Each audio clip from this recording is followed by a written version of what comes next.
Good afternoon, everybody, and welcome to the Corvinus International Open Day. My name is Matt, and I'm going to be your moderator for today. Thank you for joining us. So briefly, a bit about myself before we start the event. I'm from London. I've worked at the university since August last year. I've got a very nice, exciting job where I get to meet with people just like you from all over the world. And part of my job is to make Corvinus an even more diverse institution. So we're already very international. Budapest is a very international city. 16% of all of our students are from outside of Hungary. And we've got very, very diverse group of students here today. And we look forward to welcoming you in the future. A little bit more about myself. I've worked in higher education for nearly 9 years. I worked predominantly in the UK. As I've said, it's quite recent that I've joined the university and come to Hungary. Throughout my time, I've worked in admissions, I've worked in marketing, I've done student recruitment like I'm doing now, and I've done some lecturing as well in business management. So the other really important part of my job is to make the service to all of you exceptional before you start. So if you do have questions or comments or want to get in touch following today's event, my email is here. Please feel free to get in touch with me. And also I'm on LinkedIn. So if you want to connect on LinkedIn, please feel free to add me and we can talk there or via email. We have a very exciting program for you today. I'm delighted to announce we have some exceptional speakers. I've actually got the easiest job because I only have to do the start and the end. But we have 3 students who are going to talk to you. They're all from different countries. They're all studying different programs. And we've got 2 of our very top academic people. So the 2 deans, Richard for undergraduate and Helga for postgraduate, who are speaking today. So you've got some very distinguished speakers. After me, it will be Ina. So she'll be talking to you about programs, the academic side of life at Corvinus, and how modules work. She'll talk to you about things about how the online learning is working at the moment. And Ina is studying communications and media science, and she's in her 2nd year of 3 in the bachelor's program, and she comes from Bulgaria. After that is the Dean of Undergraduate Programs, Dr. Richard Santo, and he's going to talk to you, not too surprisingly, about undergraduate programs. And there's 6 programs in our portfolio that he'll talk about. All of these programs available in English language, of course. Next, we have Michelle. She's from Ecuador, and she's in year 1 of her sociology masters. Also really interesting about Michelle, she's a Stipendium Hungaricum student. And I know that some of you who've registered for the event today are also applying for this Stipendium Hungaricum scholarship. So Michelle will be able to give you very interesting insights for how that process worked for her, and also the visa process and starting here as a student in Hungary. So all of you who are non-EU students, I think you'll find it interesting to hear her tips and advice. And then in the 2nd hour, it's Dr. Helga Habish, who's the Dean of Postgraduate Programs. She will be talking to you about the postgraduate programs. We have more postgraduate programs than we do undergraduate. So Helga will be focusing on the key different areas, the types of programs that we have. And then our final speaker is Conor. Conor's from South Africa. He's studying international relations at the university. He's in his final year of the program. And he's going to talk to you about life outside of the classroom. So what's life like in Budapest? How do you find your accommodation? What are living costs like for a student in this city? After Conor, it's back to me. So I know a large number of you have already made applications today. I mentioned that a few people have applied for Stipendium Hungaricum programs already.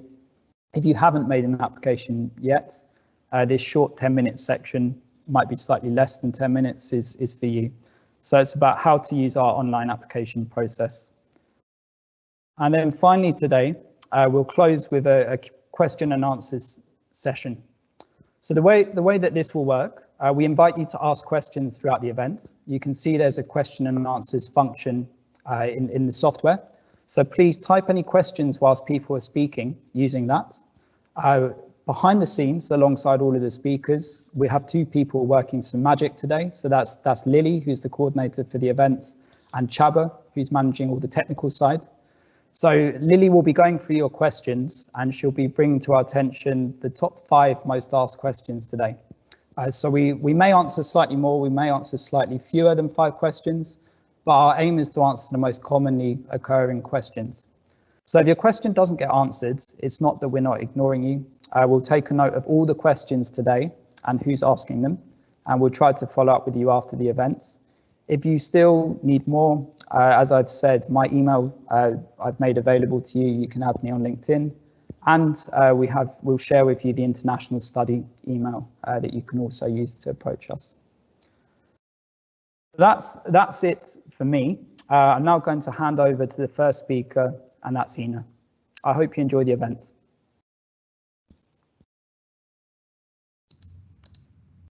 Thank you so much, Matt. I will be sharing my screen now. So, hello everyone. It's a pleasure to meet you today. We are glad to have you, and I will be speaking a bit about the programs. I will give you a general overview of life at Corvinus, how long you'll be studying here, how much you will have to spend at uni per week, and such general infos.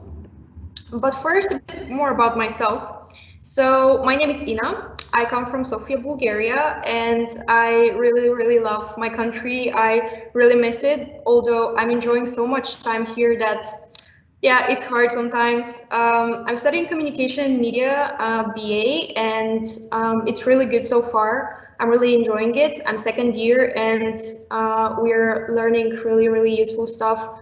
So yeah, highly recommend this one. I'm working also at Corvinus. So I am an international communication assistant. I've been working here for a bit more than 1 year, and I'm also enjoying my job quite a lot. It's great. One of my hobbies is writing. I love reading. That's why predominantly I deal with content creation. And another question, so why did I choose Corvinus? So once I decided I want to study in Hungary, I was quite unaware which university I would like to choose and which one is the best for me. And after going through all of the suggestions from the web and so on and so forth, I concluded that Corvinus offers the best programs. I went through the curriculums of some of the programs. I was like, oh my God, these are really good and really updated, and I really like this university. So I applied, and actually I only applied for Corvinus. So it was either this one or nothing at all. And thankfully I got here, so I'm really happy. And of course, the interview was so stressful. I was like shaking before that time and everything, but actually the professors who interviewed me were really nice and really kind. So you don't have to stress about anything once you apply and get to the interview stage. So now let's get to my program and what I will talk about.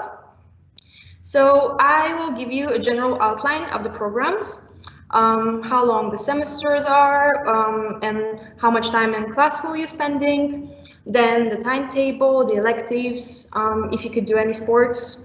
Spoiler alert, you can. I will be talking about the campus. We have 3 buildings. You will learn a bit more about them in a bit. And about online education and also your international opportunities as a student here. Yep. So first and foremost, the program outlines. So for BA programs, they are between 6 to 8 semesters. So in total, this makes 3 to 4 years. Some of them are 3.5. This includes internships as well. And availability that you will have to offer to the university for each week is between 12 to 20 hours. So you will have to actively spend 12 to 20 hours in class, in lectures, seminars, etc. And a lot of the programs actually have internships. So practically you won't only study the academic part, but you will have to use your skills afterwards at the workplace. So it's part of the curriculum. The MAs are between 2 to 4 semesters. You will have to be in class 10 to 18 hours per week. And there are also internships for some of them. And I'm pretty happy that the timetable is flexible. That's why I can work, for example. So you have this option in the system we have called Neptune, where you put your classes. And basically, you have several choices of your seminars and lectures. It's really useful because you can manage your time, put more lectures in one day, put less lectures in another day. So it's really good. It's really good for students in general, especially if you want to work or do something beside your studies here. So there are two types of lectures. So the lectures are where a lot of people attend. So if 100 people enrolled in your program, you will be attending the lectures with those 100 people. And it will be in the big lecture halls where teachers will explain the material in general. And then you have the seminars, which are from 15 to 30 people. And there you have to do a lot of project work and a lot of communication with your peers, which is really cool because you find a lot of friends from different programs and not only your program. So it's really, really great. Also, the university offers you the opportunity to study languages. So as far as I know, you can study up to 2 or 3 semesters for free, language of your choice. There is like German, Russian, English for specific purposes like business English and so on.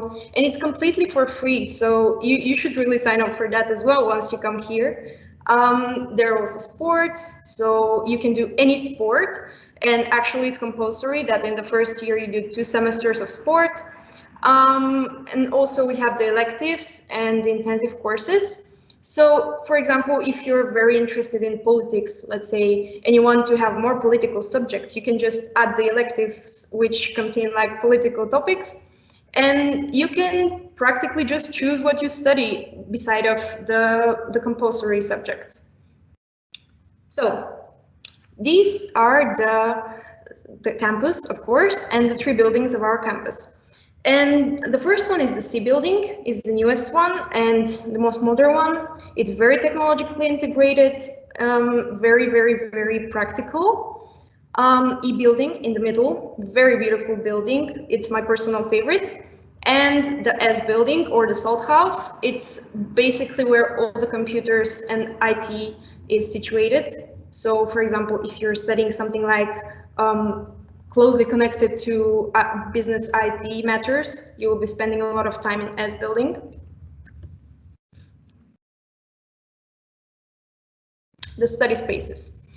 As I mentioned before, you can have lectures or seminars. That's why we have 2 kind of study spaces. Lecture halls are where you attend those bigger classes with up to 500 students, and you will be hearing more about your subjects, especially in the first year for the foundation courses. And the classrooms can take up to 50 students, some of them, some only up to 20 or 30. And that's where you will do a lot of project work. So we have smaller spaces and bigger spaces. All right. So, sorry, let me get back. Yes. So in C building, we have this really, really big, great library and the financial lab. So the financial lab, it has 12 Bloomberg terminals, and you can use them. For example, if you're studying finances, you can access really essential data for your studies. You can do your projects there. It's really high tech and you would really enjoy it. And the library actually has a print collection of 400,000 books, dissertation, manuscripts, and lecture notes, which you can use anytime, completely for free, of course, as a student, and actually situated in 2 floors of the C building. So it's like really big. It has study rooms, it has these spaces where you can just sit and study. And actually, it was my second home in my first semester. I spent like, before a really hard exam, like 9 hours per day in the library. It was insane, but yeah, sometimes it goes this way, kind of. So the common spaces, which you also will spend a lot of time at, there are those chill zones, again in the C building, and you can practically just sit, have your lunch there, chat with peers, do your homework, you know, late submission, or just chill, and it's all around the C building. There are cafeterias in each campus building. You can buy lunch, sandwich, whatever from each building. There is the administration in the E building, that beautiful big building, and it's open space style. You can actually see it on the photo there. And we also have the napcozy, where we usually spend bigger gaps. So if you have like 2 hours between your lectures, but you don't really want to go home, you just go then and you can literally sleep there. So it's really, really good. You can listen to music, again, do homeworks, whatever you want. It's here in the university. So the international opportunities. What you can apply for as an international student at Corvinus is Erasmus, Campus Mundi. You can do an internship abroad, you can do partial trainings, and we have double degree programs, which are kind of a different thing, but still we can include it in here. So Erasmus, you know, going all around Europe for completely free. I think the most you can do is 2 semesters. Campus Mundi, we have more than 200 partners all around the world, actually, so you can practically go anywhere. You can go to Australia, you can go to Japan, of course, according to your program, but it's really great, and I was even thinking about it, so you should really take this opportunity. You can do your internship abroad if you have an internship in your program, and yeah, partial trainings are just a few months of your general studies. So yeah, a bit more about online education. So we hope that we meet you in September in the autumn semester, but we can't promise anything because of the coronavirus, sadly. So we just want to make sure that you know that you are signing up for something quality. And quality is the first thing that our lecturers offer to you, with very professionally created video lectures and interactive seminars. Also, there is a lot of group work. So they're strongly advertising communication between students, like you have tons of group work, so you keep communicating with your peers and you get to talk to each other. And of course, they're very flexible. So for example, if you have to stay home in autumn, you can always watch your lectures later in the day, which is great, because if you have a lot of time gap between Hungary and your home country, of course, it's uncomfortable to watch lectures in the night. So yeah, we made sure that you don't have to do that. So this is from me, and thank you so much for listening to me and seeing this general overview. I hope you liked it. And now I'm giving the word to Dr. Richard Santo, who is our undergraduate dean. Thank you so much.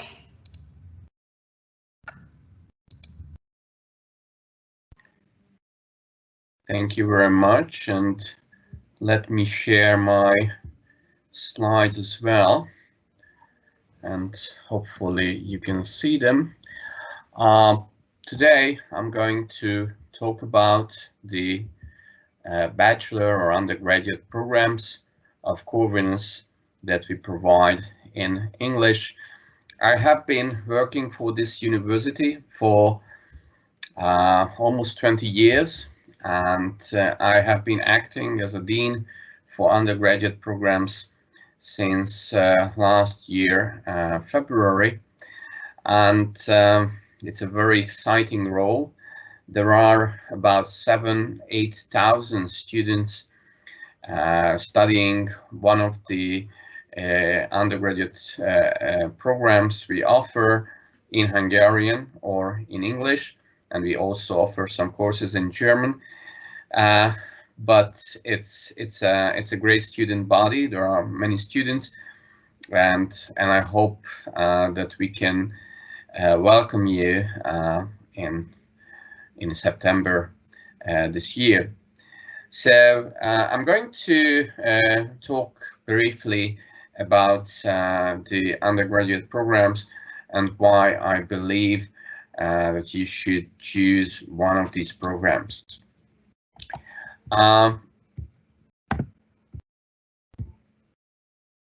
There are at least three three reasons what I would like to underline. I'd like to emphasize why you should study at Corvinus. One is that these are very compact degrees, and Corvinus University is a leading institution in Hungary in the field of economics, business, and social sciences. And whatever course, whatever degree you choose, you will get a little bit of all. Of course, you have your major and you will focus on either business, economics, or social sciences, but because of the Corvinus tradition, you will get a little bit of everything. Our programs offer, in most cases, some specializations, and in two cases, you even have double degree options. I will talk about them a little bit later. And as Ina was talking about, we have lots of mobility options, so you can travel and you can study elsewhere during your program, and you can acquire some international experiences. And last, the programs we are offering are very practical, and we focus and we emphasize soft skill development. So you can learn how to solve problems, how to think critically, and how to cooperate with your peers, how to work in groups. And these are important, very important, I would say critical competences nowadays. And these are the competences, of course, beyond the professional knowledge. These are the competences that employers, the companies, and other organizations looking for when they hire new people. We offer 6 bachelor programs, 6 undergraduate programs in English language. These are fully taught in English from the beginning till the end. And you can see how long these programs are. So we have business and management. This is one of the largest programs at the university, and this is 3.5 years long. The last half year, the last semester is a professional internship. We have international business. This is the longest program with 4 years, so 8 semesters. It also has an internship, and there is 1 international semester included. We have applied economics, a 3-year program, and we have 3 social sciences programs: international relations, communication and media sciences, and sociology. These are also 3-year long. I'm going to talk a little bit about all these programs. So why study economics? We usually differentiate between economics and business. Economics is more model-oriented, theory-oriented, and macroeconomics is more about countries and nations and how big economies operate. But of course, you can learn about microeconomics, which is about companies, households, and stuff like that. When you study economics, you can have very exciting questions about the economy, why we have inflation, why we have hyperinflation, how much money people make, what is the optimal wage level, what is the optimal tax rate, and so on. So there are many interesting and exciting questions in economics, and you can build your own models and you can answer these interesting questions. There are different types of courses within this program. Some of them concentrate on the concepts, on the theories, like macroeconomics and and microeconomics.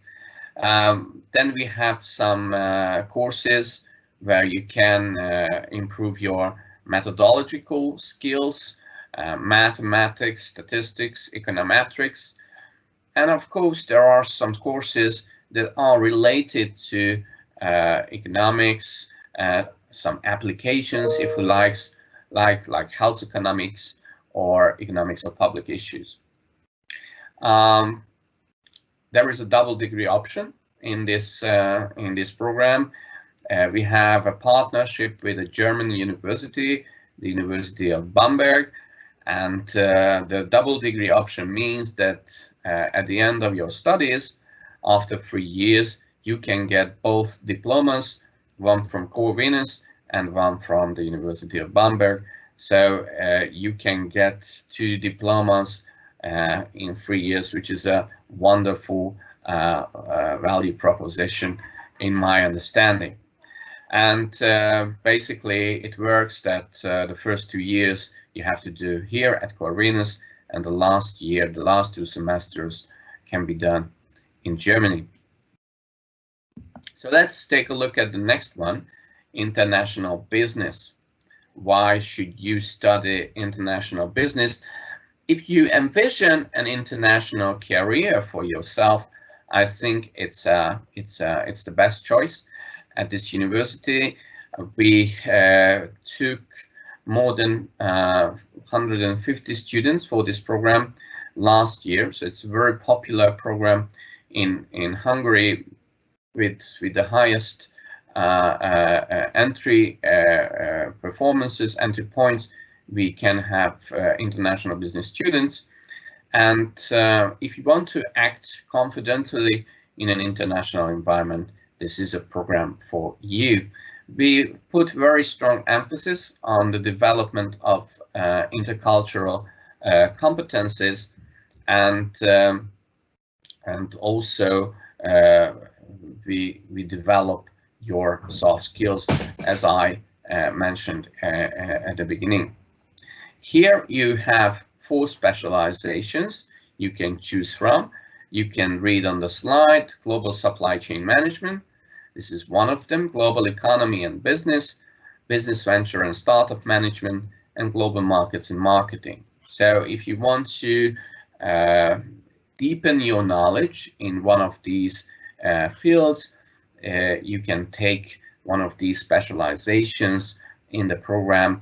I think it's a wonderful option because if you like one of these fields, you can dig deeper and you can learn more. There is an important feature of this program that you have to have an international experience after finishing the degree, and you should spend 1 semester abroad. You can study abroad or you can work abroad. Both works, and you can spend your exchange semester basically anywhere in the world. As Ina mentioned in the previous presentation, we have lots of partners, mostly in Europe, but basically everywhere in the world, from Venezuela to New Zealand, and you can spend your exchange semester in one of our partner institutions. The next program is business and management. This is a general program about business and management. If you don't really know what field of business you are interested in, but you know that you want to study some business anyway, you should choose this general program of business and management. It's an EFMD accredited program. You can see on the slide in the left corner. It means that this program has an international accreditation. It's a quality stamp. It's a quality approval, by this international organization called EFMD. This is something that other universities and employers acknowledge. So if you go somewhere else, if you want to study masters, for example, somewhere else, they will know this logo and they will know this accreditation. But more importantly, if you want to have a good job, then international companies and multinational companies will take into consideration if you are coming from an accredited school like Corvinus. If you study business and management, it's a 7-semester long program, so you have to do a mandatory internship at the end, but also you can study very exciting, interesting courses in the field of business, economic, social sciences. And first you can get an introduction about basic fields of business administrations like marketing, human resource management, strategic management, and so on. And at the end, you can have some specialized courses and you can have some specialized knowledge at the end of the program. Here we have very strong emphasis also on soft skill development. So you can learn how to make presentations, and how to solve case studies, and so on. Here you can have a double degree option. It means that you can have both diploma. We have an international partner called CADG. It's a French leading university. It's a leading business school. And if you do the double degree, it means that you will get the diploma of Corvinus and CADG, and you can spend some semesters in Bordeaux or in Marseille, where CADG is located. We have 3 social sciences programs, and one of them is international relations. And international relations, you can see the many flags on the screen, is about global organizations. It's about relationship between countries, and it's about international politics, but also about international history and so forth. If you are interested about the impacts and implications of Brexit, you want to understand how the American presidential elections influence world politics and world economy, and if you want to understand how foreign ministries operate and what the roles of embassies are, you should study international relations. It's very close to the concept of diplomacy, to understand how to deal with foreign affairs. In order to teach you about the most current issues and hot topics, we have very strong relationships with ministries and diplomatic missions and international organizations, and they are our guest lecturers. So you can learn from those who are active in these fields from the most well-known practitioners.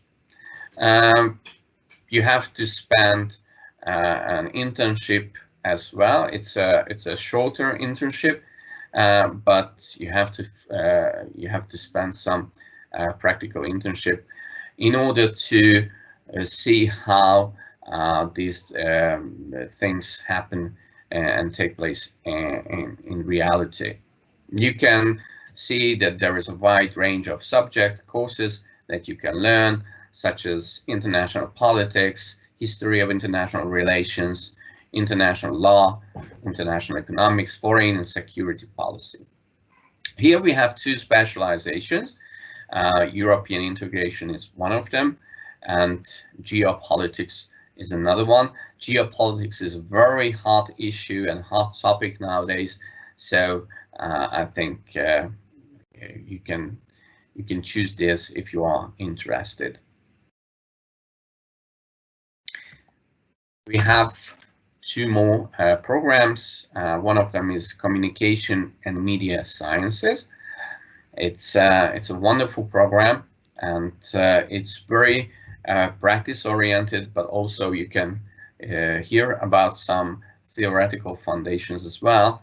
And this program covers personal and digital communication, also visual and virtual communication, and there is a very strong emphasis on social media, how to use social media and how to exploit the opportunities in this field.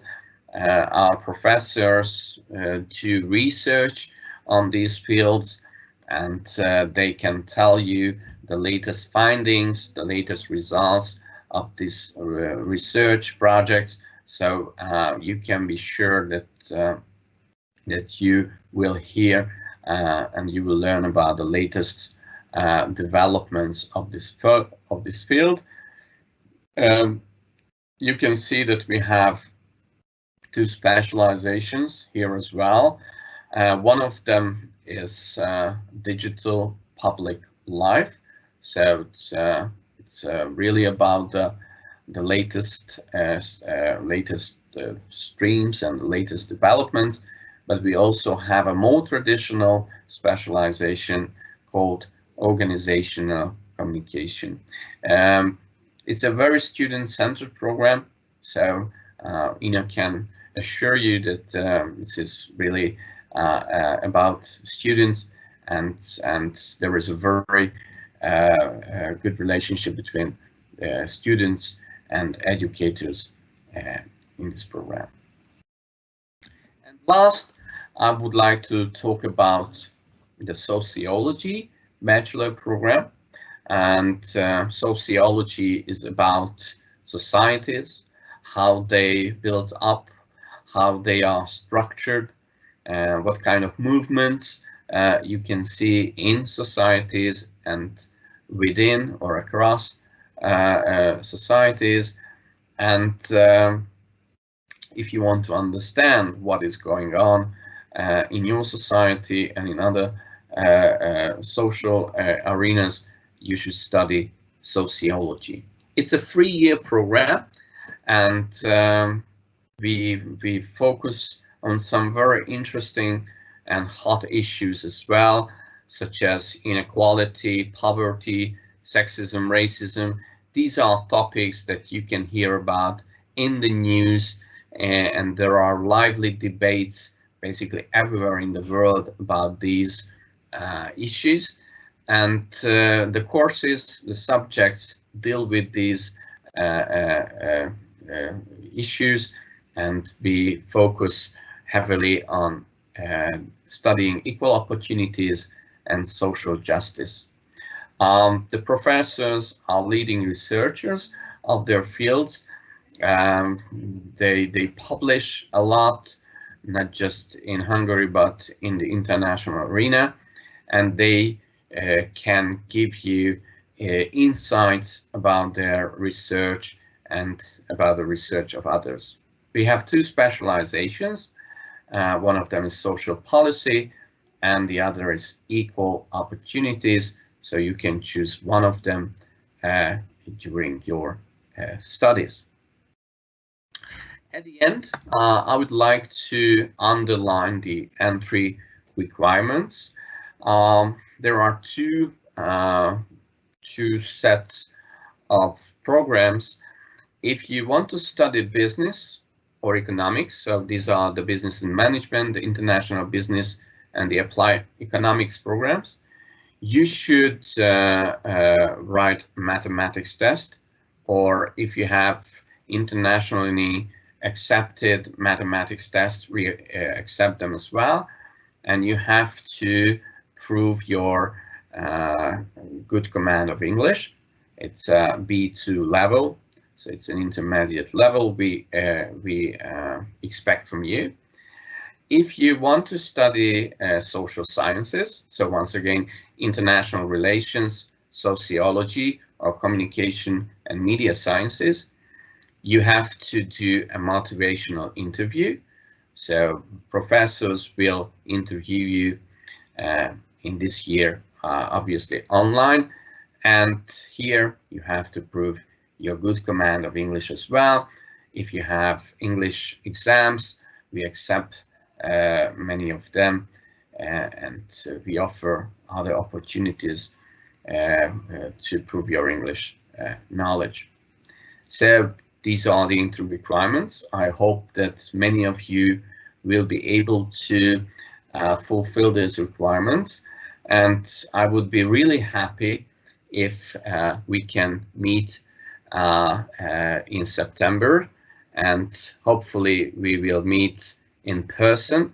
And I would like to wish you good luck with the application, and I hope that you will enjoy the rest of this afternoon. Thank you.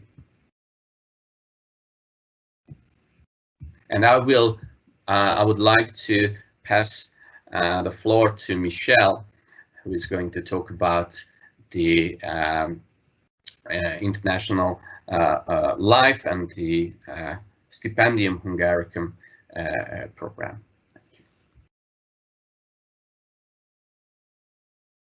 Thank you, Dr. Santo.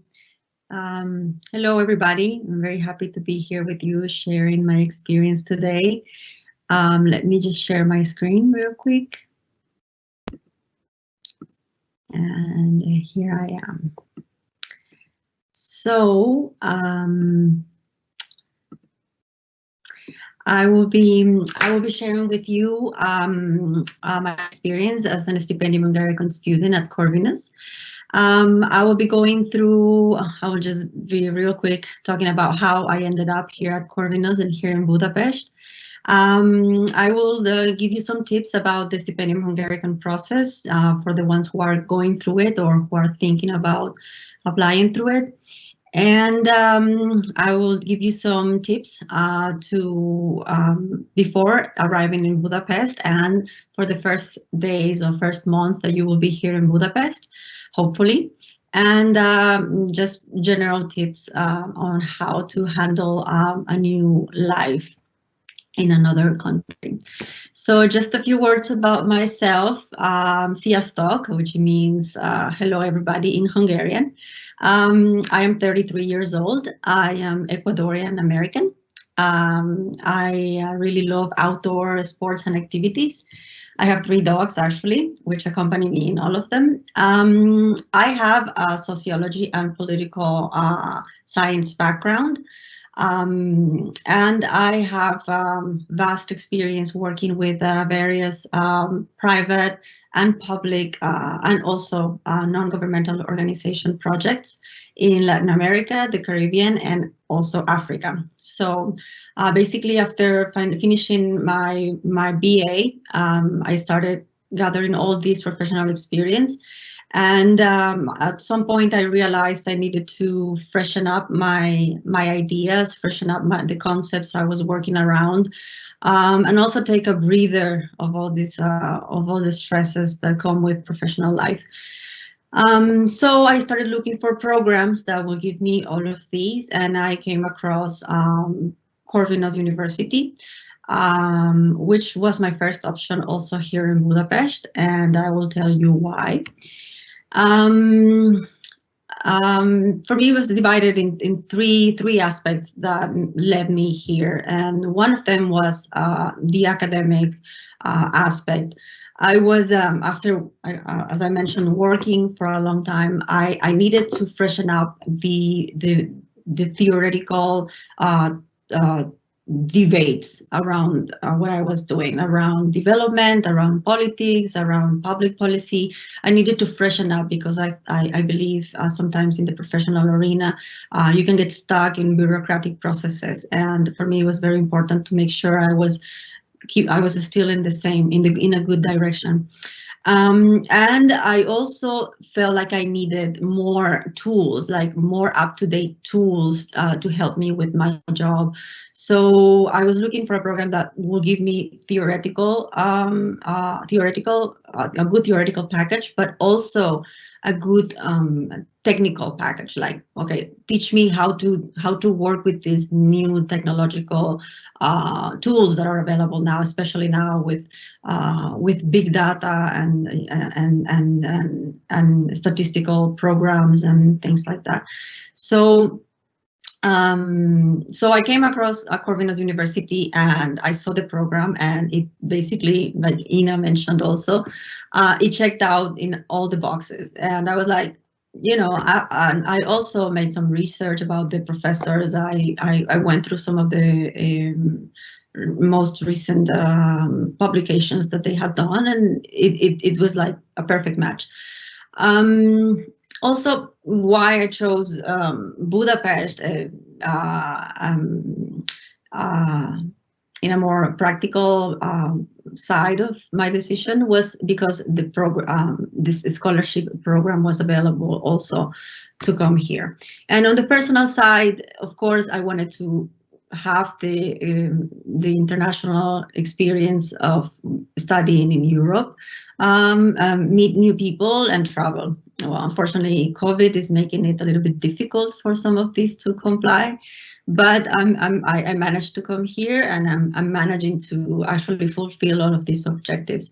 So I was very happy to get to be admitted to Corvinus, and I came into Budapest actually just in January. There were a little bit some personal setbacks that didn't allow me to come in the first semester. But actually, I was very thankful to have a lot of support from my professors and my classmates that made it possible for me to catch the first semester online from Ecuador, which is 7 hours in a different time zone, 7 hours difference. They were able to record my classes, and they helped me a lot through the first semester because I wasn't able to travel here first. And after I've already, like I mentioned, I'm already here, and I'm very happy, and I'm going through all the process normally with online classes. So I know some of you are going through the process of the Stipendium Hungaricum scholarship application. For those of you who are thinking of applying, I would really encourage it, especially for coming to Corvinus. And you might feel a little bit uncertain because you haven't received any formal respondents on whether you are accepted or not, so you might feel very uneasy. But I will tell you not to worry. Around this time last year, when I was going through this process, I had my interviews right around this time. And the interview, in my case, was a very, very simple, for me at least. I thought it was very, very, very simple, and it was very easygoing because I was very certain of why I wanted to come, like I mentioned before. And I was able to put all of my intentions in my motivation letter, and I already had like a map of what was going to be my research plan for my master's program. So that was easy. But in the case that you have not gotten to the interview yet and you are worried about that, don't worry. It's going to be a very smooth process. You will basically have a 15-minute interview with, most likely it's going to be the program coordinator and one additional professor. And they will basically ask you about your general motivation to come in the program. What they would like to know is how much you know about the subject you're going to come into, but not in such a sophisticated way or theoretical way, but in a very general way. And after that, around June or July, you will be getting your results. And with these results, I would encourage you to be very effective into following all the communications you receive, both in your email and on the platform, because they will have a lot of important detailed information on how to keep going with the process. And it's very important that you pay a lot of attention on that, because it's very it's a very detail-oriented process. In the case of Stipendium Hungaricum in particular, there are many processes, and from the Stipendium Hungaricum platform and from the sending partner institution, which will be your country education ministry probably. By August, you will receive the formal acceptance letters and your award letters. And by that time, I'll say as soon as you get the same day that you get them, start your visa application process, because it will take time. It will take, in my case, for Ecuador, it was between 30 and 45 days that took for my visa to arrive. But before that, I already knew what documents I needed to collect. So I collected everything previously. Between July and August, I collected everything. So by the time I received my letters, I started the process. Like the next day, I went to the embassy and delivered everything. And from there, I remember I started getting a lot of information from the university and some networks, like the Stipendium Hungaricum Mentor Network, about everything, like what to expect when I arrive, how to handle such process, what is going to come next, what to do when I arrive in Budapest, what things I need to bring, what documents I will need. So around August, you will feel a lot more at ease with everything you will have to do. For now, I would say just focus on the interviews and wait until you get the results. And then in September, around August also, you will receive a survival guide, which is very helpful.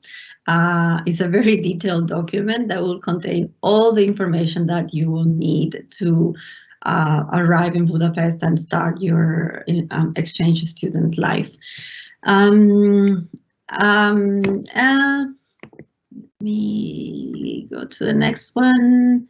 And yes, like arriving in Budapest. Once you arrive in Budapest, as I mentioned, this survival guide is very helpful. You will have information starting like from academic aspects and procedures, like the academic calendar, where classes are going to start, what to expect when you arrive in Budapest,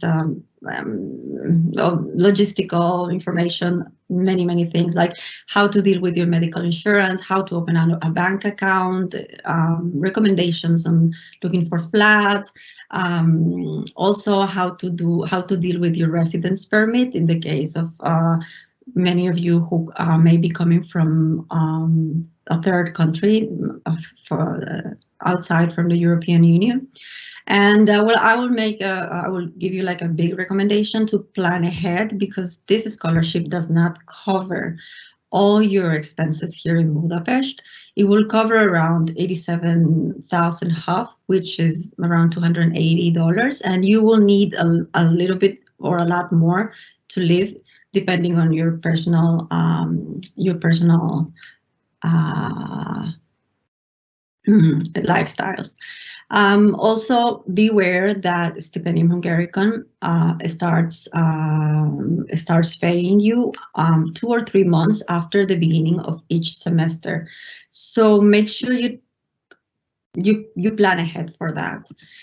And well, that's for me. Last thing I would like to say is that don't worry. I really hope for all of you that apply, that get admitted to Corvinus. We have, in my case, in my MA program, these are my classmates right now. We have a very strong and nurturing community, which has made it very easy for all of the processes. Like my Hungarian friends have been very helpful in translating documents or helping me with a recommendation here or there. You know, these kind of things that you want support when you go someplace new. And we've managed to gather despite the COVID situations. And yeah, I wish you a happy study life in Budapest.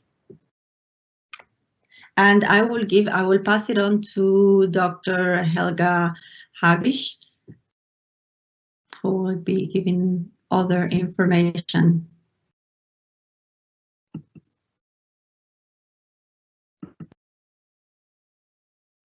Hello, everyone. Thank you very much. So I'm Helga Habisch. I'm the Dean for the Master's program at Corvinus.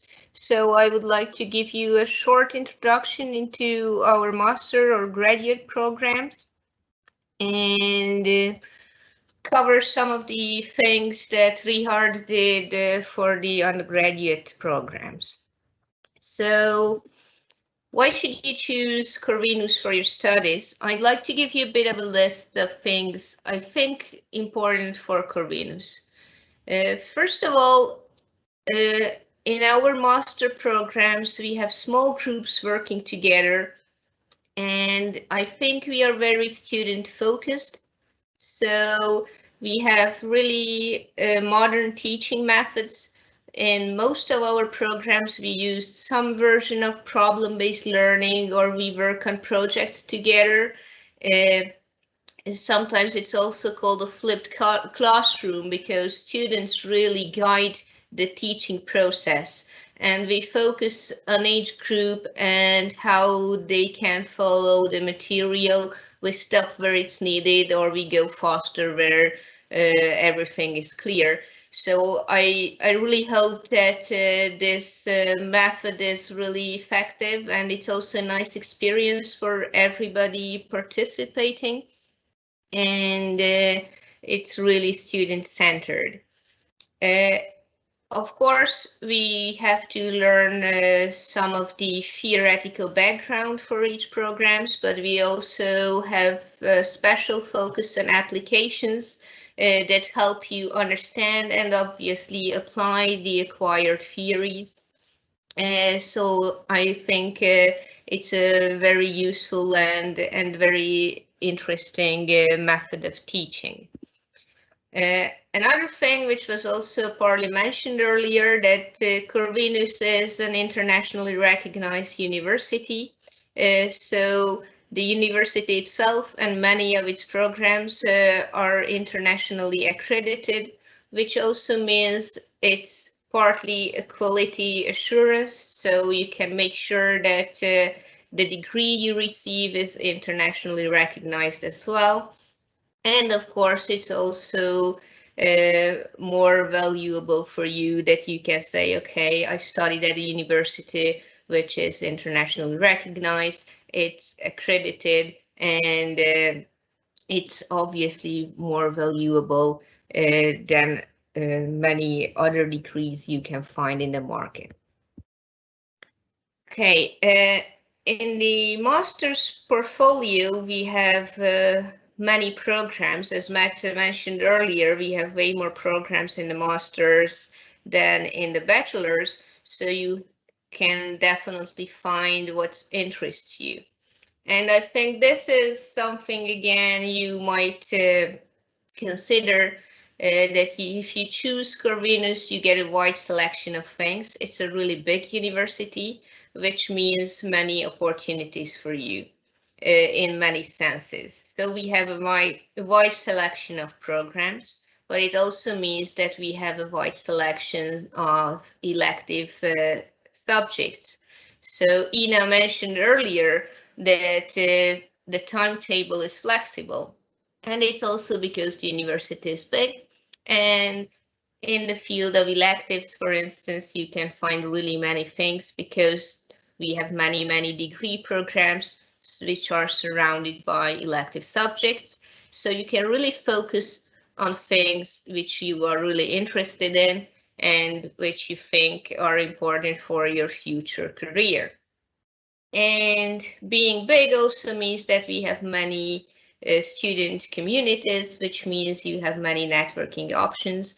And I think about you can learn about these things later on also from Conor. We also received some questions about how to prepare for the interviews. So at this point, I would like to mention to you that on the homepage of the university, you can find detailed descriptions of the interviews if you're still before them. So you can find reading materials, topics that you should expect, and also in many cases sample questions, so you can really prepare for your talks. Interviews this year obviously are done online, either on Skype or via Teams platform. All these informations are posted on the homepage. On the top of that, many of our programs are accompanied by some preparatory online courses. So I urge you to like Corvinus on Facebook or many other social media platforms, and you can find information on these online preparatory programs, which are linked to either of these programs. So please keep in touch with us, and then you can get some extra info there.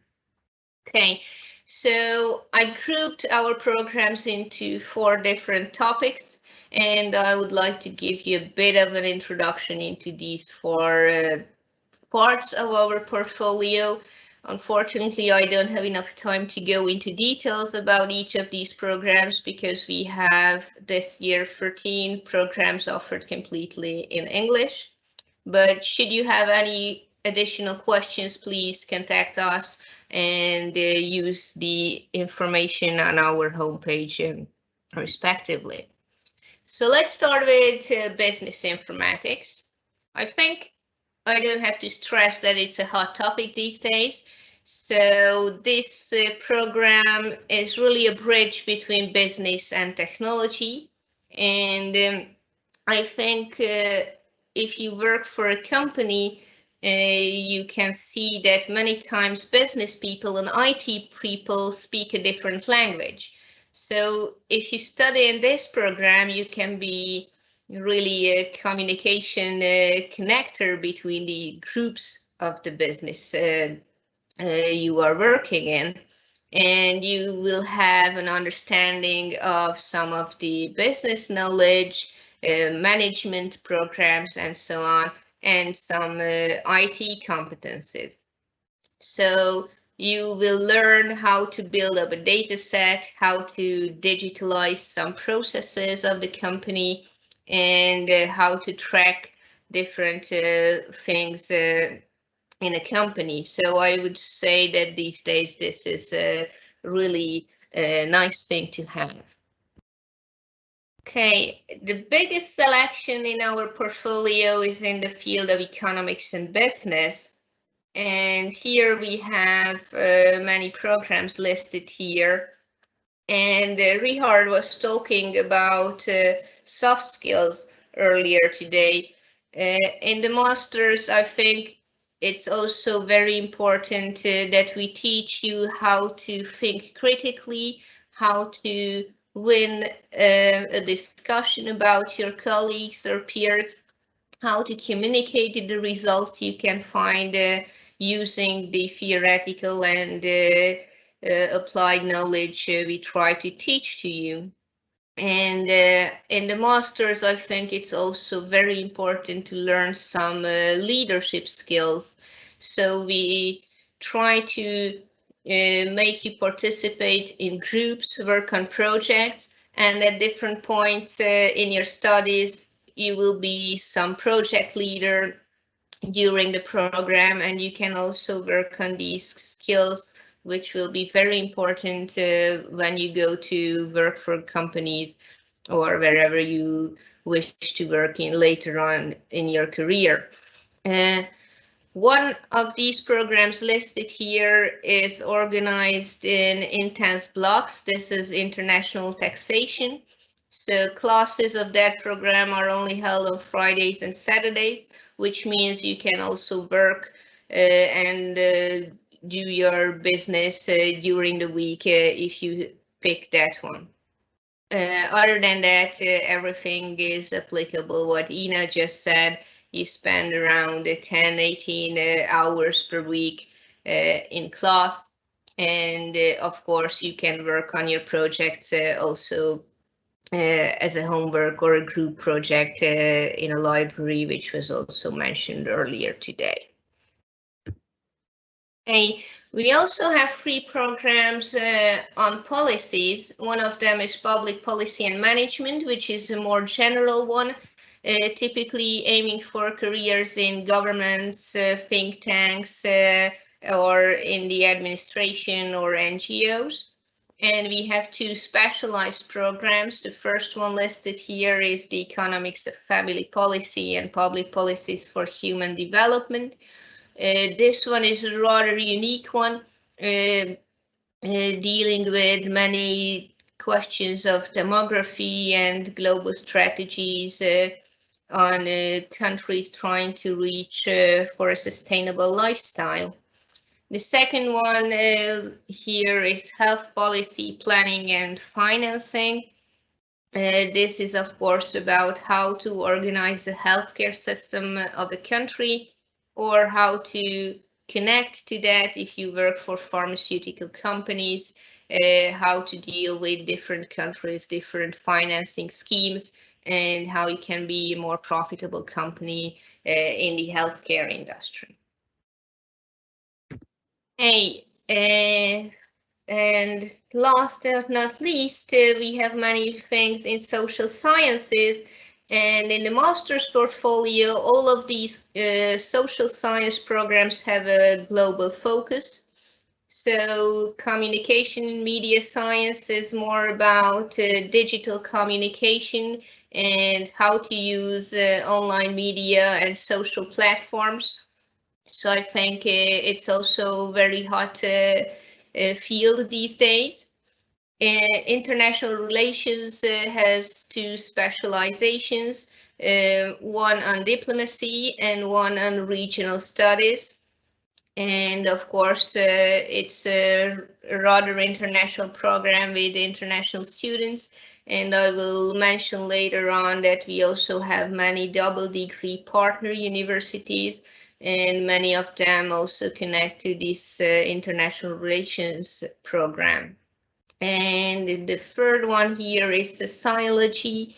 Again, this is with a global perspective, how to build a sustainable society, and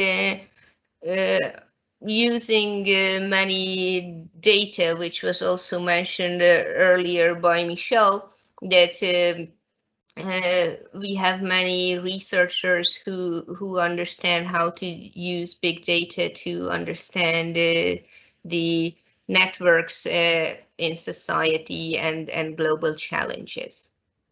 Okay, here we also use many different methods of teaching.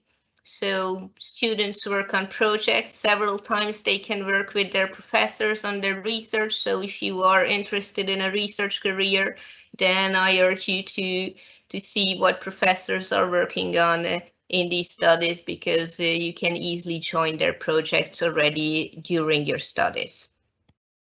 Okay. And it was also mentioned earlier by also Matt and others that we are very international here. And among other international exchange programs, we have many double degree partner universities connected to our different master's programs. There is a list of the universities we work together with, which means we have joint programs. You can get the degree of Corvinus and at the same time get the degree of one of the universities listed here on the slide. And the programs are organized in a way that you can go for an exchange semester or even 2 semesters abroad, and don't lose time in either of the universities. So you can get 2 degrees in 2 years without losing any time and get an even more international experience. I think it's a really nice opportunity for all of you, and you should really take advantage of this. And I'm saying this because I was an international student myself, and I also studied at Corvinus earlier, which was a long time ago. And I also took the chance to visit one of our partner universities. And later on, I did my PhD abroad, which was based on my exchange from Corvinus. And many of us, I think, could tell you that this is a really nice way to expand your network, build your theoretical knowledge at the same time, but also gain more international experience, get new friends, get new colleagues, and probably even more. Okay, so thank you for listening to me, and here's my email address, which means the InfoMaster programs. I'm really happy to answer any of your questions later on. Should you have any questions about the interviews or program details, please feel free to contact me. And now I would like to give the word to Conor. Please, the floor is yours. Cool. Thank you, Helga.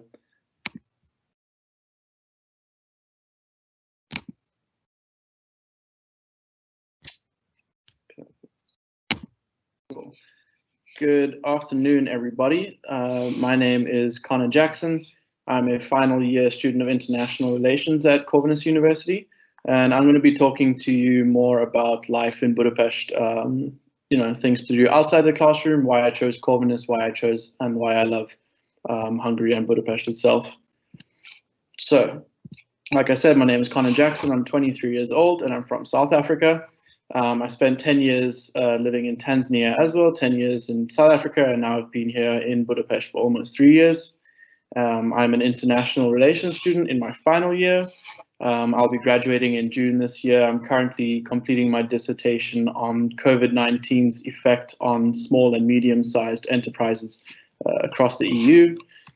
Some of my hobbies include martial arts like Muay Thai or Brazilian Jiu-Jitsu.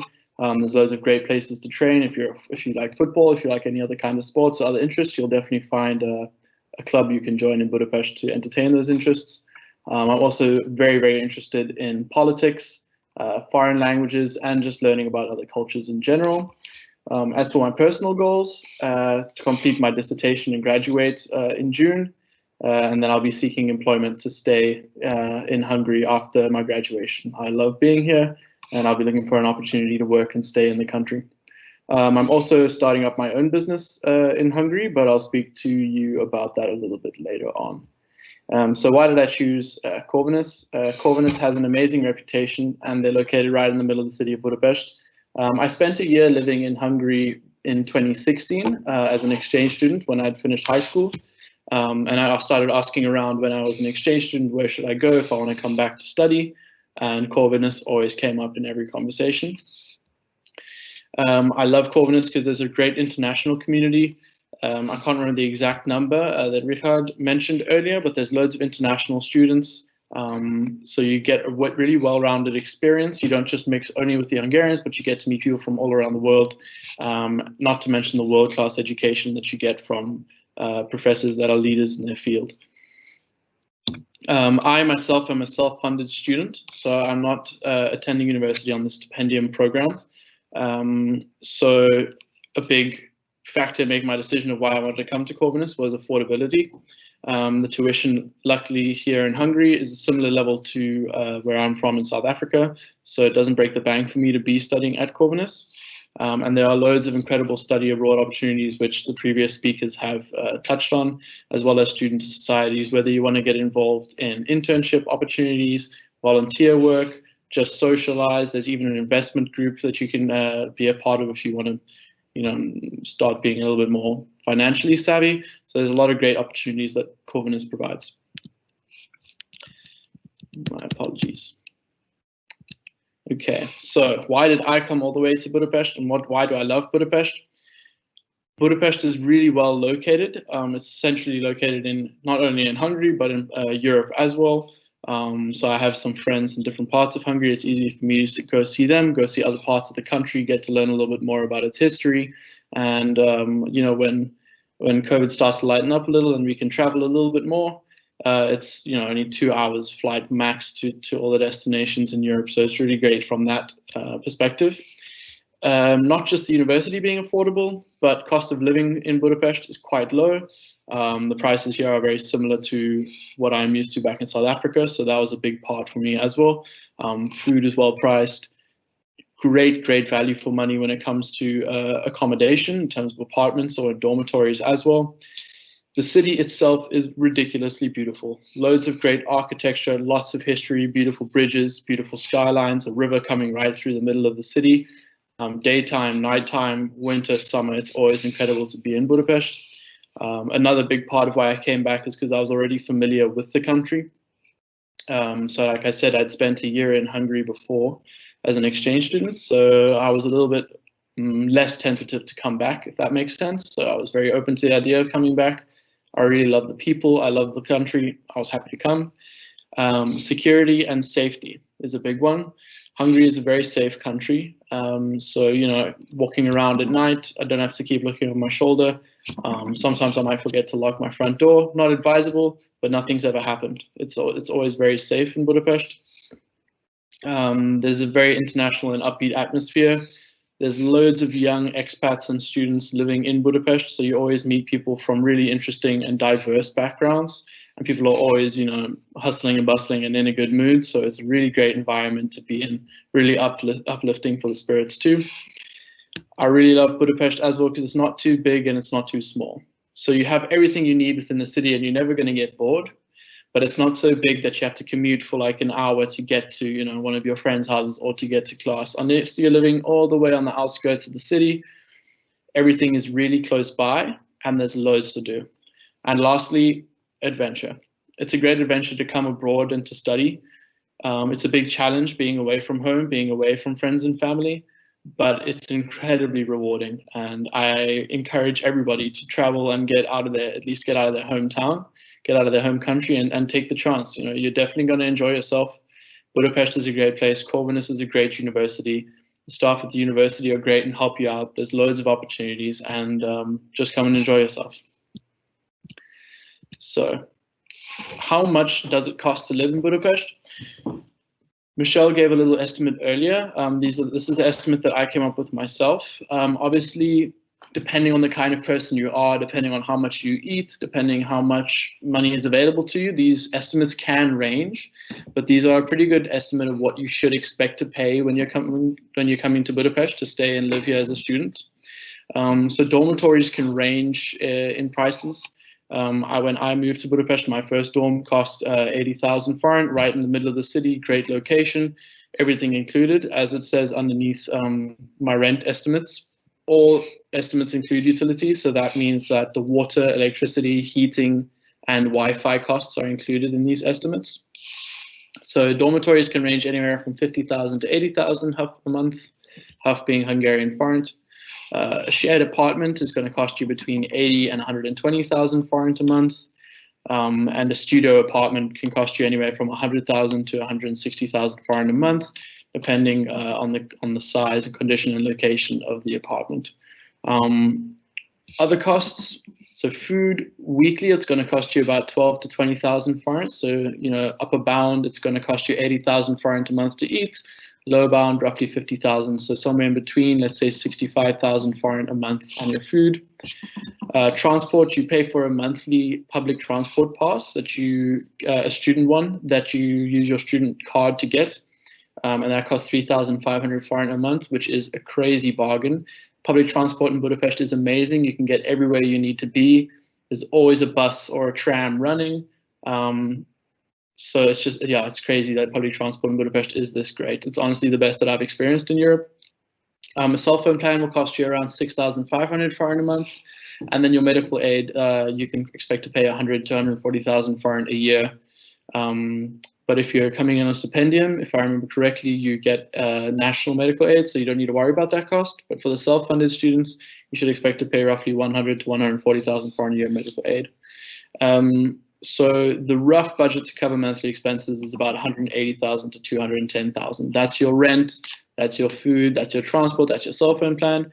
I didn't include medical aid in that final because it's very, how should I say, it can change, you know, for every person's case is different.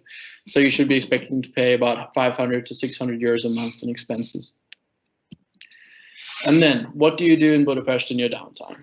So everybody loves going to class and being on campus, but what do you do when you're not at university? Hanging out outdoors in Budapest is amazing. There's so many sights to see and so much open space that you can relax in with your friends. You can see a couple of the sites that I've listed here. I've put up 4 pictures. The top left is the Parliament, which is probably the most beautiful parliament in Europe, and there's some great spots to view it from in the city. The bottom left is the Fisherman's Bastion, which is also a great site to see. The bottom right is Cambridge and the Basilica. My apologies, the Cambridge isn't there, it's just the Basilica. And the top right is the Széchenyi hot bars. If you've done any research on Budapest already, oh, my bad. There we go. I hope you can all see the presentation again.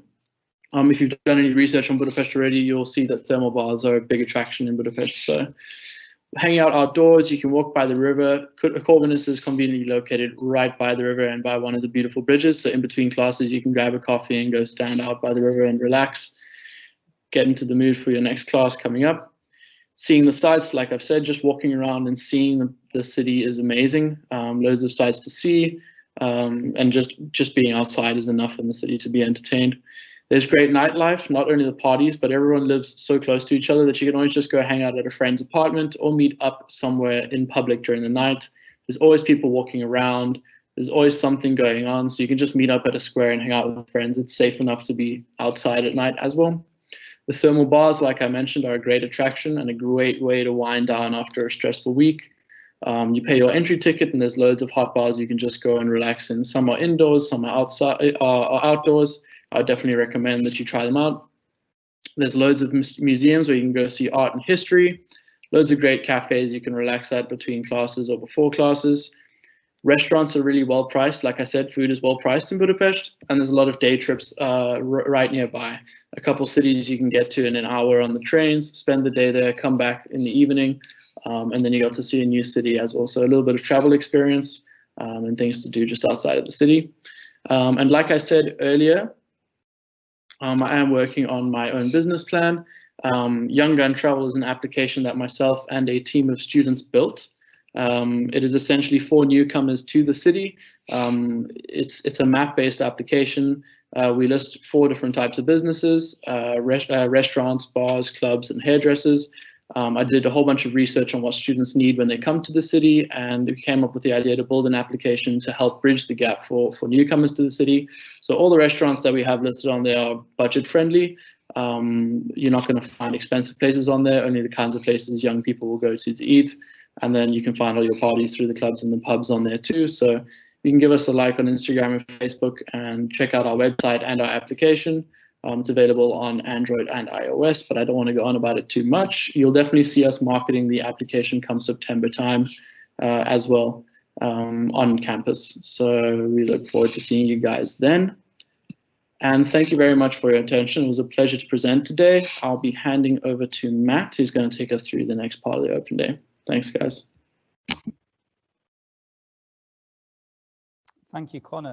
Well, that's great, and I hope everybody enjoyed those who've spoken. It's quite a unique position to be in, actually. I've arranged these events in the past, and normally everybody runs over time, but today everybody's been really succinct to the point, and we look like we're going to finish early. So alongside all of those presentations, whilst I just load up my final slides, alongside everybody else who was speaking, I was trying to answer as many questions as I could in the chat. There were quite a lot of questions asked, so if we didn't manage to answer all of your questions, apologies for that. I'm going to, as I said at the end, discuss some of the most popular questions or most common questions that were being asked. If you do have any further questions, you weren't satisfied with the response, or you didn't get enough from the response, or we just haven't got round to answering your question yet, at the end of these slides, I'm going to put the international email address for you to contact. So for now, the second last bit, the penultimate part of the open day, is how to apply. You've got me back for that. I'm not as good as the other presenters. I thought we had some great presentations today, but I'll do my best. It's not the most interesting topic, but it's very important. So for those of you who haven't made the application yet, remember there's two ways to apply. So number one is this Stipendium Hungaricum program that we've talked a lot about. Not every nation is eligible for that program. So the Stipendium Hungaricum is mainly for non-EU countries. And it's not available to certain nations. It's not available to the most economically developed countries. So it's an opportunity to give more people the chance to study in Hungary, in Europe. So your country might not be on the list. So if you've got questions and you're thinking about this stipendium program, it's for next year. There's no opportunity to apply now for 2021, but for 2022, you can contact me if you've got questions. Otherwise, we're talking about self-funded applicants, which is actually the majority of people who've registered for today. So it's completely free to apply, and you have up to 15th of June to apply if you haven't already. Now, there are administration costs if you need an interview, and you will need an interview because everybody is interviewed. So Richard and Helga both talked about this. So for every undergraduate program, there's an interview. For every postgraduate program, there's an interview. And there's 3 undergraduate programs that you need a mathematics test for as well. So that's business management, international business, and the applied economics. So for those 3 programs, obviously there's a lot of mathematics involved in them. You need to do a maths test as well. Now, there are some internationally recognized mathematics tests that we accept. Some of you have already messaged me about those. You do need those. So it's the SAT or the ACT, I think it is, in mathematics. Those are the only 2. Now, if you don't have those 2, even if you've studied mathematics in high school, you still need to do our internal maths test. So somebody had messaged saying that they weren't able to do the exam that they'd booked for. Unfortunately, you do have to do our internal test. That's the bad news. The good news is it's not such a daunting test. Okay, so it's not too much you need to worry about. The fees, so I'll give it in euros, even though we quote in foreign on our website. So if you need an interview, as I said, you will need an interview. All interviews via Skype, by the way. It's 11 euros to do your interview. After that, there's a credit recognition process. So you'll need that because either your high school qualifications will be recognised or your undergraduate degree will be recognised if you're doing postgraduate. So the cost for that one is just over 20 euros. If you do our mathematics test, it's an 11 euro fee. So if you do our maths test for those 3 programs that I mentioned, and if you don't have a recognised English proficiency, and by that I mean IELTS mainly, but we also accept others such as TOEFL. If you don't have one of these and it's not dated within the last 2 years, then you can do the Corvinus internal English test, and again it's 11 euros to do that one. Okay, so it's not expensive and there's no cost to make an application. If you haven't made an application yet, you have until 15th of June. I recommend doing it as soon as possible. And we're hoping to do some early interviews. So we're hoping to do some interviews next month for those of you who have already applied and for those of you that apply early. So apply now. You might be able to do an interview in May. Hopefully we can get you an offer made early. And then if you need to apply for a visa or anything else, you can get that sorted early. It's really, really straightforward. I'm happy to say to apply. So everything is online. All you need is your email address. So every applicant should have a unique email address. Skype ID, as I said, the interviews are via Skype. your personal information like your passport number and emergency contact details. And then that's it. That you're actually able to submit the application form. And I think you can do it in 5 to 10 minutes, to be honest. There is a guide on the website as well. So there's a video on the page link that I'm going to share shortly. Documents to upload after you apply: passport, qualifications, and English language proficiency. If you have mathematics proficiency and you're doing one of those 3 programs that I mentioned, so it's the ACT, the SAT, then you can upload those as well. I think there's a third one, the AP calculus. So there's three mathematics tests that we recognise. Most programs, there's no mathematics requirement. Okay, so the way that you upload these documents, I had a few questions about this. Once you apply, you get an automated email that comes out from us saying that your application's been received. It's very, very important that you check your junk mail to see if you got that email, because it's got pretty much everything you need to know, including the links for how to upload the documents. So if you've applied, you should get an email straight away saying that that's gone through, and it'll give you instructions on the next step and some important links on how to upload the documents. If you haven't got that and you've already applied, you feel free to contact us. Feel free to contact me so we can sort that out. Now for uploading, there's 2 stages in which you upload documents. So the stage 1, upload everything you have initially. Stage 2, can't do any more uploading after stage 2. So that's when you've got your qualifications and transcripts through. Okay, so upload as much as you can initially, and then wait for as long as possible, because you have to upload everything by July for the stage 2 uploads. Okay, so I think the deadline is 12th of July. Okay, so how to find this online form? Go to our website. Now, very, very important thing to know, I think not all the students who study with us know this. There's actually 2 versions of our website. So there's an English language version and there's a Hungarian version. And the English language version is different. It's not just the Hungarian version translated. It's got content for you as international students. So make sure you're using the English language version. To do that, type into Google Corvinus English. That's the easiest way to find that. And in most countries outside of Hungary, it will be the top result. But you'll see that the URL says /ENG at the end. Alternatively, you'll see in the right corner of the screen a button that says either I, if you're in Hungarian, or it will say EN if you're using Google Translate. So make sure you're using the English language version of the site, first of all, as it's very important. Once you get to the right version of the website, you'll see that there's a tab that says admissions, as I've shown on the screen, and you click application 2021. That's quite straightforward. Then you'll get to a page that looks a bit like this. And by the way, there's very useful resources on this page. So there's some frequently asked questions, and there's a link to everything about the application process. And the application process ones include the links for uploading the documents and gives guidance on what documents you need to upload.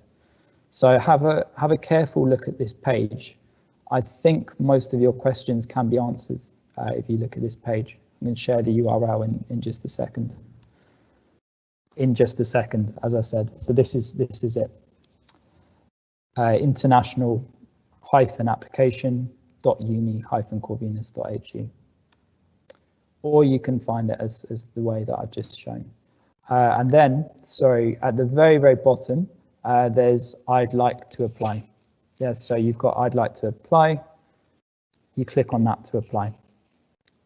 Okay, and then you can see here there's also a link to the frequently asked question page on the left. And at the top, you've got FAQs, frequently asked questions as well. So that's pretty much it for the application process. I'm going to go and answer some of the questions now. I'll try to go through as many as I can that people are asking. Before I do that, the easiest way for me will be to go back to the event so I can scroll through the questions in the panel. So just give me a bit of time to read the questions so I can address them. Can you quickly take note of this email address though before we go to the questions?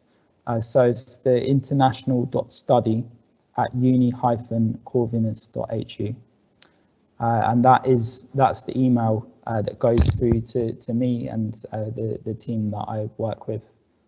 So if you've got any questions about the application process, about what comes next, about any particular programs, you can email us here. I'm very, very happy to arrange one-to-one calls with people, to do Skype calls, and to help each one of you with any questions that you have. So that's all about the application, but now I'm going to go to answering questions, and there are some questions about the application as well. So just give me a second. Okay, so some of the questions that I noticed, I had a question from Layla about interviews. So I thought this was a good question that a lot of people would like to know about. So the question was, who needs an interview and what's the content of the interview? So I've explained already, everybody needs an interview for all our programs. And in fact, for the postgraduate programs, that's the only admissions criteria there is, pass an interview, except if you need to prove your English proficiency. So that's the only nuance, otherwise it's interview only.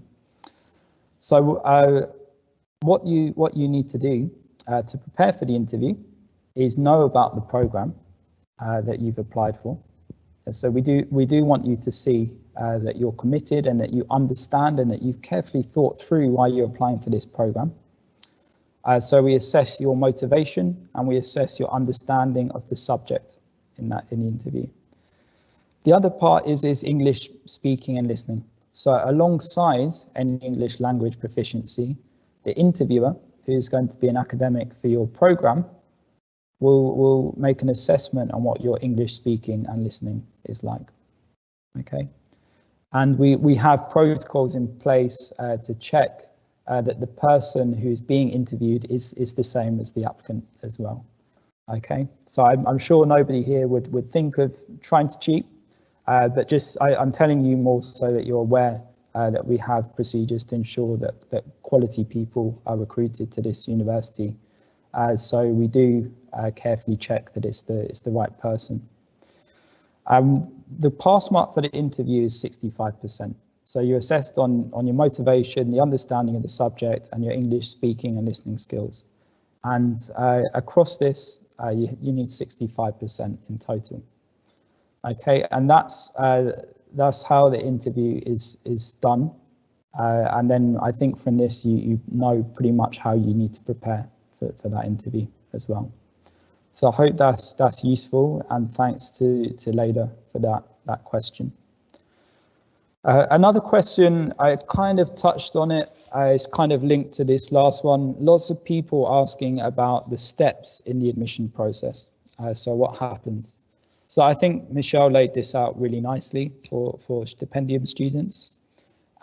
Generally, when we're talking about the self-funded, so you're going to be doing these interviews. So as I said, if you've applied already, we hope to be able to do some interviews in May. So I know there was a question or comment from Theophilus about applying for the visa. So we're hoping to do some interviews early, so that can give you more time in the next steps. So apply early. You can hopefully do an interview in May if there's space. If not, the interviews will take place in June. And after the interview, depending on whether or not you need anything else, so you might need to prove your mathematics proficiency if you're one of those 3 bachelor programs. You might need to do an additional English test if you haven't got your English language proficiency.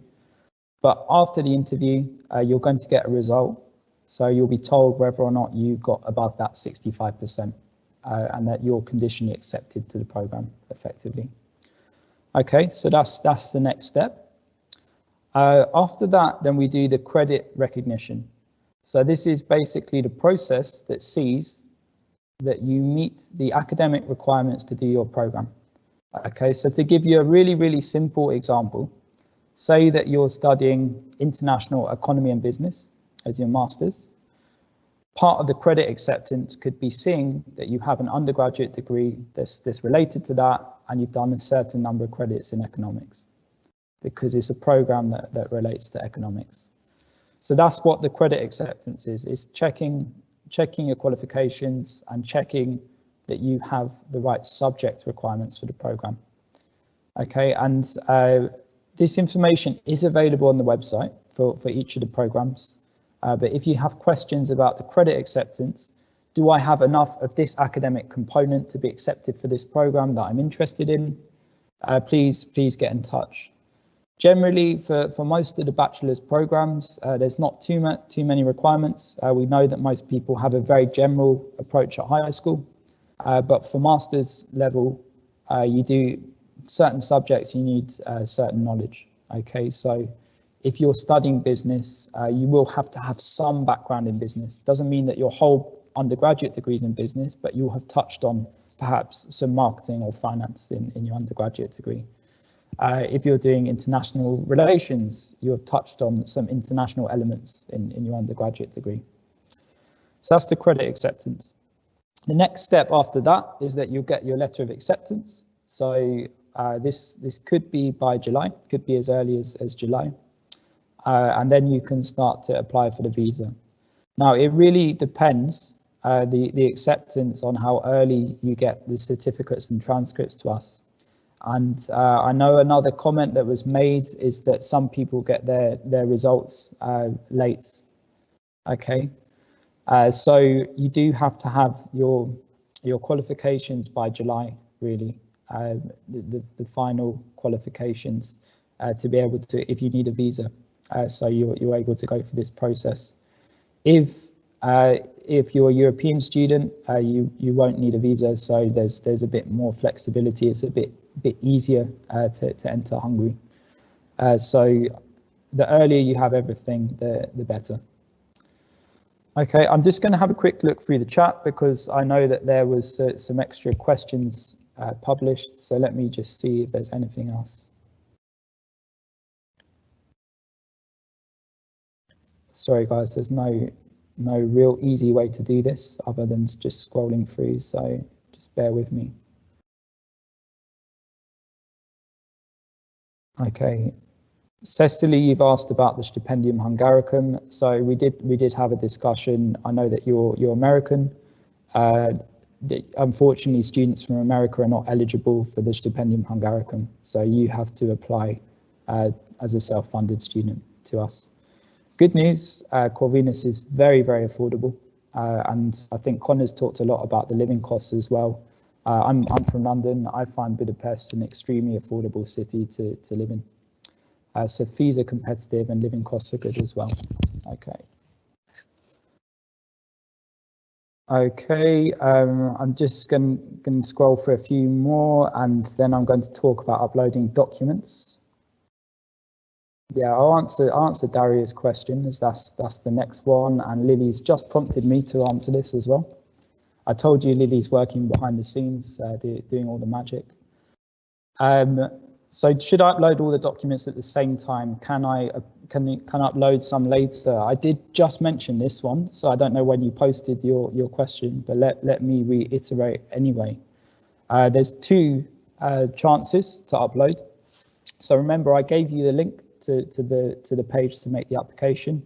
There's the frequently asked questions page, and there's the application process pages as well. The application process pages are very useful for you because it gives you this key information that I'm talking through now. It shows you step by step what happens, how much it costs, and what you need to do. But it also has the upload document forms. Okay. Now there's two upload document forms. The first one, as I said a few minutes ago, upload everything you have at the moment for the first one. Okay, so that's ideally your English proficiency, any qualifications and transcripts if you've completed your studies already, and anything else you want to add to support your application. Now, you don't have to do personal statement and CV, don't have to, with the exception of any MBA applicants. So if you're doing MBA, you do need to have work experience, so you should upload the CV for that. But I think most people here are not about MBA. Okay, not applying for MBA, I should say. Sorry, I was trying to read something that somebody else was posting at the same time, and I'm not a good multitasker. So Daria, you should first of all upload everything you have to date. Then the second chance you have to upload is your last chance. Okay, so make sure you have everything when you do that second upload, and you should do everything by July, by mid-July. So you have a bit after the application date. You have until the 12th of July. So I hope that answers the question and is clear. Okay, Evie was asking about international relations and also about uploading documents. You don't need to wait for a response from admissions to upload your documents. We will be sending out some information to applicants next month. So we'll be sending an applicant newsletter next month. As I said, when you apply, you'll get an automated email with the next steps. Check your junk mail. Check the date that you applied. It will be from international.application at Corvinus. So check to see if you've got any emails from us. If you haven't, the best place is the application process pages of the website. If you can't find that, I've given you my email address at the start today. I've given you the International Study Team email address as well. So please just respond to those. Okay, I'm going to briefly talk about visa because there's a few questions about visa. So if you're not a European student, you'll need a visa to study in Hungary. The best visa for you to get is called a visa D. Okay, so it's called a visa D. This allows you 30 days entry into Hungary and is quick to process. Okay, so you get the visa D. But then when you arrive in Hungary, you have to get a residence permit. Okay, so there's obviously a compulsory documentation for the residence permit. Once you've got the residence permit, you're secure, you're in Hungary for the duration of your studies. You can even work whilst you're studying. Okay, you can work up to 20 hours a week as an international student here in Hungary. And I think you know that there's students who are working at the university as well. So there's some great internship opportunities. Ina works with us. Lily, who I've mentioned today, also works with us. So there's some great opportunities to work even in the university as well, alongside your studies. So you get the visa D first, and then you apply for residence permit. That's the best way to get into Hungary, and that's the quickest way to get your visa sorted and to get here. Okay, a few students were asking about dormitories. So cost of living very reasonable here in Hungary. So I did note one question that it was about how do we require students to stay in dormitories here, and we don't. Okay, so that's optional. That's optional for you. Now at this very moment, at this current academic year, the dormitories are actually closed because of COVID. Okay, so there's no announcement that's been made for the next academic year about dormitories. So they may be open, but at the moment they're not. So we'll keep you updated on this one. If my opinion, it was a while back that I studied, but my opinion is in your first year of a bachelor's degree, undergraduate degree, to stay in dormitories is a really good way to meet new people. After that, it's quite typical to go and get your own apartment, or with a couple of friends, people that you lived with already, or people on your program, and go to live with them. If you're a master's or postgraduate student, you might want to go for dormitories, but you're probably going to prefer to have a more relaxed, study-focused living environment. Not saying that the dormitories are non-stop parties, but tend to be more popular amongst the undergraduate students. So it's more common to get private accommodation. But of course, if you did want the chance to meet people, then dormitories is a great way to do that. So the university has 3 of its own dormitories. The costs very, very reasonable. I think typically you're talking about from 200 euros per month up to a maximum of 350 euros per month. And this is kind of similar for private accommodation as well. So it really depends. Michelle said this earlier. It depends on where you live, what your lifestyle's like. But you can get by in Budapest with good accommodation for 350 euros a month. But really, really good accommodation for that. For a single bedroom, for even more than 40 square meters apartment. So living costs are really reasonable. Lots of opportunities to stay in dormitories. The university has its own dormitories. There's private providers as well. But at the moment, because of COVID, things are closed, so you have to get private accommodation. I think there's nearly everything from what I can see. So apologies if I've missed any questions. I'm just finally, before we go, and talk about double degrees. So can a student go to China for a double degree program? There are double degree options on various programs. I think that it was mentioned, so Helga did mention the double degree options for the postgraduate. Rihad did mention for the bachelor's undergraduate programs. There's more for postgraduate programs. If you didn't get a note of those, then please email us. Giving you the email now. Lily's posted it in the chat as well. So email us if you've got any questions about double degrees, and I think it's best to take that on a case-by-case basis. So guys, I hope that answers all of your questions. I know there's some new ones coming in, but I think as far as I can see, I've answered most of them. Okay, I'll just do one more, which is from Elizabeth about, she's asking about bachelor degrees for degree recognition. You don't have a degree recognized if you're applying for a bachelor degree. Your high school needs to be recognized. So because Elizabeth, I don't fully understand your question. If you can email me, then we can discuss that further if you don't mind. So guys, we're going to close for today. We're going to close early. Thank you very much for your time. I hope you found the event interesting.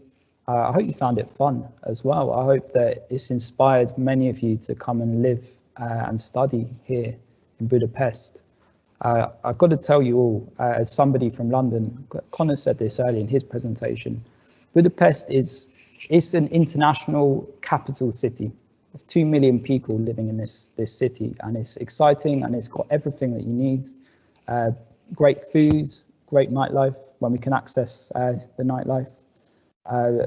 Sports, culture, beauty, green space, beautiful river that runs through the middle of the city, the Danube, that separates the city into 2 parts, which is Buda and Pest. So there's 2 different parts of the city. I think if you haven't visited it, you'll absolutely love it, and it's really a place where you're made to feel very welcome. English is very well spoken. It's great to try to learn Hungarian. Everybody, all the students you've heard speak today have been learning Hungarian. Conor speaks it extremely well. Ina speaks it really well. I think Michelle speaks pretty well too. I'm learning. I'm learning myself. So I think it's a great opportunity to learn more about a different culture. It's a great opportunity to be part of Europe. And it's a great opportunity to network with some international people. This is an outstanding university. It's a pleasure and a privilege to work here, and I hope you enjoy studying here as well. So really, really hope to meet many of you in person in September, and get in touch with anything you need. That's it from me for today. So Lily, Chaba, can close there, stop recording, and thank you everyone very, very much for your time.